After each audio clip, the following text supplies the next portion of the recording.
ഒരു പാട്ട്, കഥാരൂപത്തിലുള്ള ഒരു നാട്ടുപാട്ട് പാടുന്നത് ഞങ്ങളുടെ പ്രിയപ്പെട്ട കൂട്ടാളിയും ഈ നാടിൻ്റെ പ്രിയപ്പെട്ട കലാകാരിയുമായ ഞങ്ങളുടെ പ്രിയപ്പെട്ട ഐശ്വര്യയാണ് ഈ പാട്ട് പാടുന്നത്. ഒരു നിറഞ്ഞ കൈത്താളം നിങ്ങളുടെ നാട്ടുകാരി, ഞങ്ങളുടെ പ്രിയപ്പെട്ട കലാകാരി കൂട്ടാളി ഐശ്വര്യയ്ക്ക് ഒരു നിറഞ്ഞ കൈത്താളം. പാലക്കാട് ചെമ്പൈ കോളേജിൽ സംഗീത വിദ്യാർത്ഥിനിയാണ് ഐശ്വര്യ. ഞാൻ പറയാതെ നിങ്ങൾക്കറിയാം. ഇവിടെ ഞങ്ങൾ വരുവാൻ ഐശ്വര്യയുടെ കുടുംബം ആണ് കാരണം. ഈ നാടിൻ്റെ ഈ നാട്ടുകളത്തിൽ ഞങ്ങൾ കൂടി ഒരു ദിവസം ഉത്സവാഘോഷങ്ങളുടെ ഭാഗമാക്കുക എന്നുള്ളവരുടെ ആഗ്രഹമാണ് ഞങ്ങളിവിടെ എത്തിയതിൻ്റെ പിന്നിലുള്ളത്. ഉത്സവാഘോഷ കമ്മിറ്റിയിൽ ഏറ്റവും പ്രിയപ്പെട്ട എല്ലാ സുഹൃത്തുക്കളോടും ഞങ്ങളുടെ നന്ദി സ്നേഹി അവസരത്തിൽ ഒരിക്കൽ കൂടി അറിയിക്കുന്നു. കാഞ്ഞൂർ നാട്ടുപെരുമയ്ക്ക് മഹനീയമായ ഈ മണ്ണരങ്ങിൻ്റെ നാട്ടുകളത്തിൽ പാട്ടുപാടുവാൻ ഇടമൊരുക്കിയതിന് ഒരിക്കൽ കൂടി നന്ദിയും സ്നേഹവും ഹൃദയത്തോടെ അറിയിച്ചുകൊണ്ട് തണ്ട് പരമേശൻ എന്ന നമുക്കെല്ലാവർക്കും അറിയാവുന്ന ജനകീയമായ കഥാരൂപത്തിലുള്ള നാട്ടുപാട്ടിലേക്ക്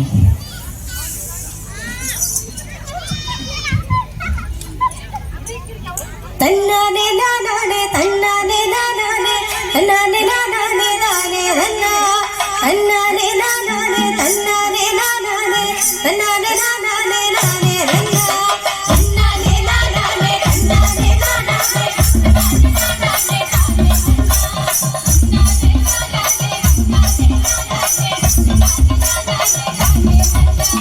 പണ്ട് പരമേശൻ പാർവതി നാനുമായി ഒന്നിച്ചു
തന്നിന്നെ താനാനാനെ താനാനാരോ താനാനേ തന്നിന്നെ താനാനാരോ താനാനാരോ താനാരോ തന്നിന്നെ താനാനാരെ താനാനാരെ തന്നിന്നെ താനാനാരോ താനാനാരോ താനാരോ തന്നിന്നെ താനാനാരോ താനാനാരോ താനാരോ തന്നിന്നെ താനാനാരോ താനാനാരോ തന്നിന്നെ താനാനാരോ താനാനാരോ കിലുക്കോ കിലുക്കോ തിരിക്കും കറുത്ത കാട്ടിൽ തുരുട്ട് വന്നി ഓടണണ്ട അയ്യ ഓടണണ്ട കൊച്ചു പിടിക്കുന്നാലും പുല്ല് വെച്ച് കളിയാലോ കറുത്തത് മോള് വെളുത്തത് മോള് മോള് സുന്ദരി തന്നിന്നെ താനാനാരോ താനാനാരോ താനാരോ തന്നിന്നെ താനാനാരോ താനാനാരോ താനാരോ തന്നിന്നെ താനാനാരോ താനാനാരോ താനാരോ തന്നിന്നെ താനാനാരോ താനാനാരോ താനാരോ കിലുക്കോ കിലുക്കോ മുത്തരച്ച് ചക്കിരിക്കും